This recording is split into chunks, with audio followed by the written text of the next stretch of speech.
Hi friends, నేను TVR సత్యాన్ని మాట్లాడుతున్నాను. నేను చెప్తున్న శ్రీ వివేకానంద జీవిత చరిత్రలో పార్ట్ 14లో పరివ్రాజక దశ ఉత్తరదేశ తీర్థయాత్రల గురించి చెప్తున్నాను. ఈరోజు నేను బారానగర మఠంలో తపశ్చర్యలతో కాలం గడుపుతూ నరేంద్రుడు సోదర శిష్యులు ఒకప్పుడు విరాజహోమం నిర్వర్తించి సమంత్రకంగా సన్యాస దీక్షను స్వీకరించారు. ఆ సమయంలో వారు నూతన నామధేయాలను వహించారు.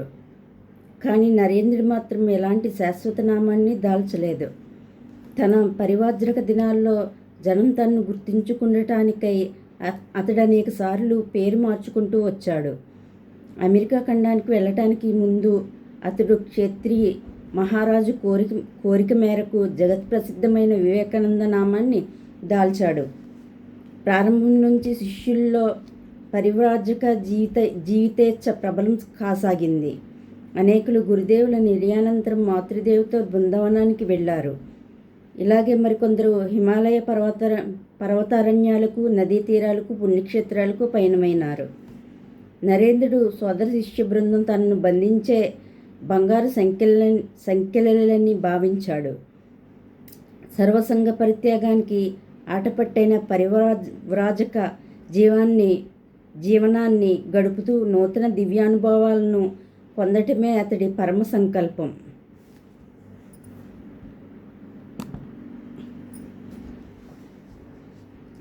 అంతేగాక తోడి శిష్య బృందం స్వశక్తి మీద నిలబడాలని అతడి అభిప్రాయం.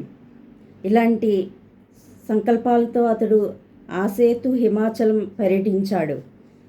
పరివ్రాజక సంచారంలో మొట్టమొదట నరేంద్రుడు దర్శించిన పుణ్యక్షేత్రం కాశీనగరం.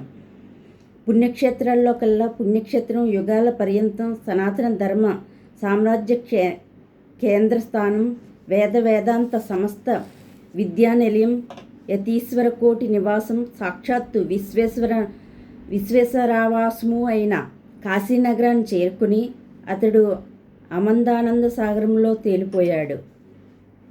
దివ్య గంగా స్నాహితుడై విశ్వేశ్వరాది దేవతా సందర్శనం చేసుకుని భక్తజనావళితో హరహర మహాదేవ శంభో రక్షక అంటూ ప్రార్థనలు చేస్తూ దివ్యావేశ పారవస్యం చెందసాగాడు. నరేంద్రుడు ఒకరోజు దుర్గాలయం నుంచి వస్తూ ఉంటే కోతుల గుంపు ఒకటి అతన్ని వెంటాడింది. నరేంద్రుడు భీతించి పరవేత్తనారంభించాడు. పారిపోకు, ఎదిరించు అనే ఒక వృద్ధ సన్యాసి కంఠస్వరం వినవచ్చింది. ఆ పలుకులు విని నరేంద్రుడు ధైర్యమూర్తి అయి నిలబడ్డాడు. మర్కటపు సమూహం వెనక్కు మరలింది. ఈ విషయాన్ని స్మరిస్తూ అమెరికాలో ప్రసంగిస్తూ ప్రకృతిని ఎదుర్కోండి, అజ్ఞానాన్ని ఎదుర్కోండి, మాయాభూతాన్ని ఎదుర్కోండి, వెనుకంజ వేయకండి అంటూ వివేకానందుడు ఘోషించి ఉన్నాడు. కాశీనగరంలో నరేంద్రుడు పలువురు పండితులను దర్శించారు. పండిత భూదేవ ముఖోపాధ్యాయుడితో పలువురు పండితులను దర్శించాడు. పండిత భూదేవ ముఖోపాధ్యాయుడితో అనేక విషయాల గురించి చర్చించగా అతడు ఆశ్చర్యం, ఇంత పిన్న వయసులో ఇలాంటి అనుభవం, పాండిత్యం ఎన్నడూ చూడలేదు. ఈతడు మహాపురుషుడవటం నిత్యము అన్నాడు. అనంతరం నరేంద్రుడు నిరంతర ధ్యాన నిమగ్నుడై త్రైలింగ స్వామిని దర్శించాడు. తదుపరి భాస్కరానంద స్వామిని దర్శించగా అతడు సంపూర్ణంగా కామకాంచన జయం గావించిన వారెవరూ లేరు అని వాదించసాగాడు. నరేంద్రుడు ఆ మాటకు సైపక అలా అనవద్దు, అలాంటి మహానీయుడి సేవ నాకు లభించింది అంటూ శ్రీరామకృష్ణులను ఉదహరించాడు. భాస్కరానందుడు నరేంద్రుడి వాగ్దాటిని చూసి దిగ్భ్రాంతుడై ఈతడి నాలుక మీద సరస్వతి తాండవిస్తోంది, ఈతడి హృదయం దివ్య తేజోనిలయం అంటూ మౌనం వహించాడు. ఆ తర్వాత నరేంద్రుడు అయోధ్యకు వెళ్ళి శ్రీమద్ రామాయణ వైభవాన్ని ప్రత్యక్షంగా చూశాడు. ఆగ్రాకు వెళ్ళి తాజ్మహల్ను దర్శించి అత్యద్భుతమైన ఈ భవనంలో అణుమాత్రాన్ని తాపీగా పరిశీలించాలంటే ఒక్కరోజు పడుతుంది. నిజానికి దీన్ని పూర్తిగా పరిశీలించాలంటే 6 నెలలు పడుతుంది అని చెప్పాడు. నరేంద్ర అక్కడి నుంచి బృందావనానికి బయలుదేరి దారిలో ఒక నిమ్న జాతివాడు పొగ తాగుతూ ఉండడం చూసి అలసటతో కాస్త విశ్రాంతి తీసుకోగోరి అతడి వద్దకెళ్ళి చిలుము ఒకసారి ఇమ్మని కోరాడు. అతగాడు ఆశ్చర్యచకితుడై, స్వామి, నేను పాకివాణ్ణి అని సంశయంతో పలకగా నరేంద్రుడు కాస్త దూరం వెళ్ళి సర్వాత్మైక భావాన్ని నమ్ముతూ జాతి భేదాలను ఆవల త్రోసి సన్యసించిన నేను అతగాడు తాను పాకివాడినని చెప్పగానే అస్పృశ్యత దోషానికై ఎర్రనై స్వజాత్య అహంకారభద్రుణ్ణై అతడి చిలుముగొట్టం తాకటానికి నిరాకరించానే. తరతరాల నుంచి వస్తున్న పూర్వాచార మౌఢ్యం ఇది అనుకుని తాను నిందించుకుని తిరిగి వెళ్ళి అతన్ని అడిగి చిలుము పుచ్చుకుని పొగ తాగి బృందావనానికి వెళ్ళాడు. బృందావనంలో రాధాకృష్ణుల లీలాద్భుతాలను తరిచి నరేంద్రుడు పరవశుడై అక్కడి నుంచి గోవర్ధన పర్వతానికి కేగి గిరి ప్రదక్షిణ చేస్తూ అయాచితంగా ఏది లభిస్తుందో అదే తింటాను అని ప్రతిన పూనాడు. ఆకలి బాధతో దీర్ఘయాత్రతో ఎంత అలసిపోయినా స్థిర సంకల్పుడై యాత్ర సాగిస్తూనే ఉన్నాడు. మహాత్ముల సంకల్పం అప్రతిహతాలు కదా. అలా నడుస్తూ నరేంద్రుడికి వెనక నుంచి ఎవరో తనను పిలుస్తున్నట్లు వినవచ్చింది. మీకు ఆహారం తెస్తున్నాను అని ఒక అపరిచితుడు నరేంద్రుడిని సమీపిస్తున్నా నరేంద్రుడు పరమేశ్వర కృపను నిశ్చయించి శక్తి కొద్దీ ముందుకు పరిగెత్తసాగాడు. వెనుక వస్తున్న ఆ వ్యక్తి వేగంగా పరిగెత్తి నరేంద్రుడిని 1 మైలు దూరంలో అందుకుని భుజించండి అని పట్టుపట్టాడు. నరేంద్రుడు ఆహారం తినగానే ఆ వ్యక్తి అదృశ్యమయ్యాడు. దిక్కులేని ఆ దుర్గమారణ్య ప్రాంతంలో తన భక్తుడిని ఇలా రక్షించిన పరమేశ్వరుడి కృపా విశేషాన్ని చూసి నరేంద్రుడు అశ్రువులు విడిచాడు. భక్తుడు యోగక్షేమాలను వహిస్తానని భగవానుడు ప్రతిజ్ఞ పట్టలేదా? అక్కడి నుండి నరేంద్రుడు వైష్ణవ పుణ్యక్షేత్రమైన రాధాకుండానికి పయనమయ్యాడు. మార్గమధ్యంలో ఒక తటాకాన్ని చూసి స్నానానంతరం ధరించడానికి మారువస్త్రం లేకుండటంతో కౌపీనం కోసం నరేంద్రుడు తల ఎత్తి పైకి చూశాడు. కౌపీనాన్ని ఒక కోతి పుచ్చుకుని చెట్టు కొమ్మ మీద కూర్చుని ఉంది. సోదరా, నా కౌపీనాన్ని నాకు ఇవ్వు అంటూ నరేంద్రుడు వేడుకున్నాడు. అతడి ప్రార్థనలను కోతి పట్టించుకోలేదు.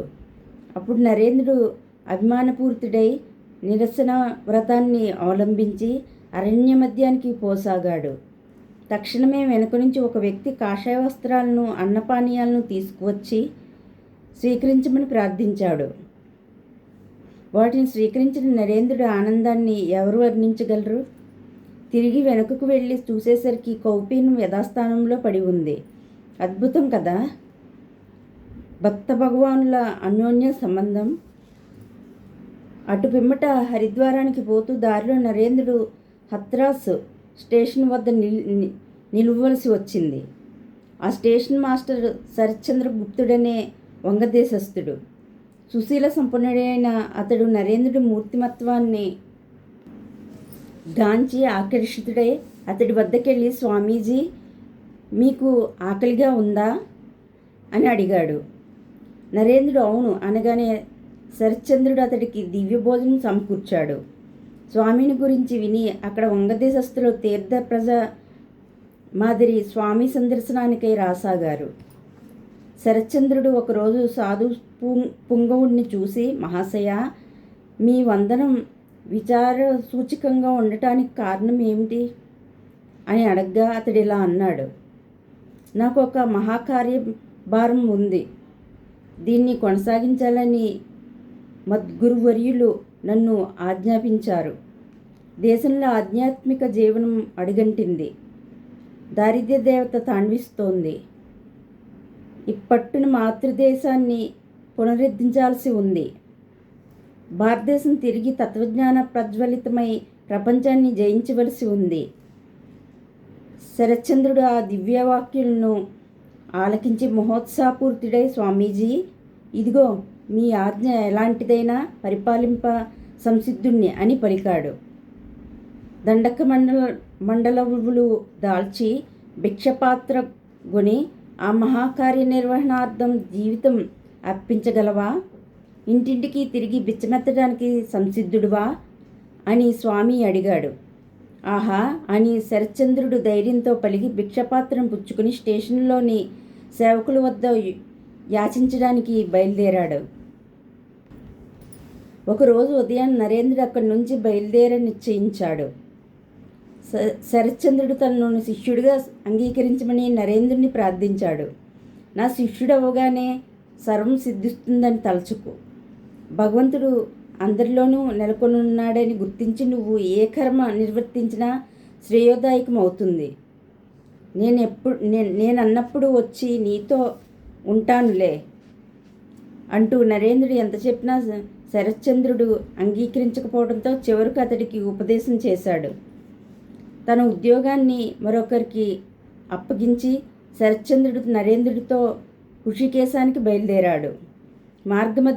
మధ్యంలో తాను ఆకలితో, బడలెక్కతో, జ్వరంతో అమిత పీడితుడైనప్పుడు స్వామి తన ప్రాణాలను కూడా లక్ష్యపెట్టక ఎలా అనేక పర్యాయాలు మృత్యుముఖం నుంచి రక్షించాడో శరశ్చంద్రుడు అద్భుతంగా వర్ణించి ఉన్నాడు. కొంతకాలమైనాక శరశ్చంద్రుడు సర్వసంగ ప్రత్యాగం చేసి సదానందుడై మఠంలో తన గురువర్యుణ్ణి చేరాడు. నరేంద్రుడు మళ్ళా యాత్రను కొనసాగించాడు. వైద్యనాథం అనే పురాణిగా సమీపించగానే అతడి మఠంలో తన సోదరుడు వ్యాధిగ్రస్తుడైనాడని విని అతడికి సేవ చేయటానికే గురుదేవుడి పుత్రులు నాకు అత్యంత పూజనీయులు. వారిని సేవించడం ఒక్కటే నాకు మిగిలి ఉన్న కర్మ అంటూ వెనక్కు మరలాడు. సోదర శిష్యుడు స్వస్థుడైనాక పవహారి బావా అనే విఖ్యాత యోగింపువుని గురించి విని అతన్ని దర్శించి నరేంద్రుడు వెళ్ళాడు. పవహారి బాబా బాల్యంలో న్యాయ వ్యాకరణాది శాస్త్రాలను అభ్యసించి తర్వాత తత్వజ్ఞానాది యోగ సాధనలను అభ్యసించాడు. నదీ తీరంలో ఒక సొరంగం నిర్మించుకుని అహర్నిశలో అక్కడే తపోధ్యానాలతో కాలం గడుపుతూ ఉండేవాడు. అతడు అత్యల్పాహారి, అందుచేతనే అతడికి పవనాహారి బాబా అనే పేరు వచ్చింది. కొన్ని నింబపత్రాల్లో మిరియపు గింజలో ఇవే అతడి నిత్యాహారం. నిత్య ఆహారం. సమస్త కర్మలు భగవదారాధనమని అతడు విశ్వసించాడు. తాను తినకున్న స్వయంగా వండి భిక్షువులకు, పరివ్రాజులకు సమర్పిస్తూ ఉండేవాడు. చివరకు ఒకరోజు అతడి గురించి గుహ నుంచి దగ్ధ శరీరవాసనతో కూడిన పొగలు రావటం చూసి యోగి తన శరీరాన్ని భగవంతుడికి ఆహుతి గావించి పరబ్రహ్మైక్యం పొందాడని జనం గ్రహించారు. ఇలాంటి పరిహారి బాబాను దర్శించాలని నరేంద్రుడు గాజీపూర్కు వెళ్ళి మిత్రుడైన గగనచంద్రుడి ఇంట బస చేసి బాబాను రోజు సందర్శిస్తూ తీవ్ర తపస్సు చేయసాగాడు. పవహారి బాబాను తన గురువుగా స్వీకరించి ప్రత్యేకంగా హఠయోగ రహస్యాలను నేర్వటమే అతడి సంకల్పం. కానీ అఖండ వినయ సంపన్నుడైన ఆ యోగి పుంగువుడు నరేంద్రుని చూసి, ఈ సేవకుడికి ఏం తెలుసు, కొన్ని రోజులు ఇక్కడుండి నన్ను అనుగ్రహించు అనేవాడు. ఈ సమయంలో సోదర శిష్యుడైన అభేదానంద స్వామి ఋషికేశంలో మన్యపుజ్వరంతో బాధపడుతున్నాడని విని సంతృప్తుడై తన సాయం ఆవశ్యకమైన పక్షంలో వెంటనే వస్తానని నరేంద్రుడు తంతి పంపాడు. అంతేకాక స్వయంగా తాను నడుము నొప్పితో బాధపడుతున్నాడు. ఎలాంటి విషమ పరిస్థితుల్లోనైనా ప్రశాంత చిత్తుడై మసులుకోవటమే నరేంద్రుడి ఆశయం. అందుకు తగిన యోగ విద్యను నేర్వటానికే పవహారి బాబా వద్దకు వెళ్ళాడు. కానీ బాబాజీ సులభసాధ్యుడు కాడు. నరేంద్రుడి కోరికను అతడు పట్టించుకున్నట్లుగా లేదు. ఎలాగైనా నరేంద్రుడు అతడి వద్ద ఉపదేశం పొందాలని నిశ్చయించుకున్నాడు. తీరా కృతనిశ్చయుడు అవగానే కృష్ణుడు ప్రత్యక్షమై నరేంద్రుడి ముఖాన్ని గంభీరంగా అవలోకించసాగాడు. గురుదేవుడు తన సంకల్పాన్ని ఎరిగి అఖండ ప్రేమపూర్వకాలైన దివ్యమోగ వచనాల చేత తనను మందలిస్తున్నాడని గ్రహించి నరేంద్రుడు